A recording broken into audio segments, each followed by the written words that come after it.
नए साल पर शहरियों ने कानून की धज्जियां बिखेर दी, तमाम हिदायत नजरअंदाज कर दी। कराची और लाहौर में शहरियों ने हवाई फायरिंग से शहर को लर्जा दिया। शहर कायद के मुख्तलिफ इलाके गोलियों की तड़तड़ाहट से गूंज उठे। हवाई फायरिंग से 5 खवातीन समेत 34 से ज्यादा अफराद जख्मी हो गए, जिन्हें मुख्तलिफ अस्पतालों में मुंतकिल कर दिया गया।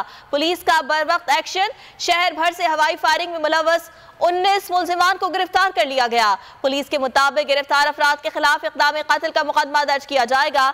दूसरी जानिब लाहौर में हवाई फायरिंग करने वाले 20 अफराद को धर लिया गया। इक़दाम कत्ल के मुकदमा दर्ज कर लिए गए। अगर आपको ये वीडियो पसंद आई तो लाइक पर क्लिक करें।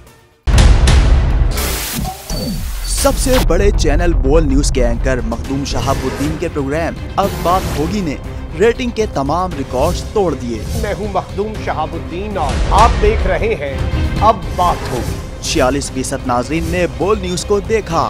सोशल मीडिया पर भी सबने ज्यादा देखा। सब्सक्राइब करें और बेल दबाएं ताकि कोई खबर रह न जाए।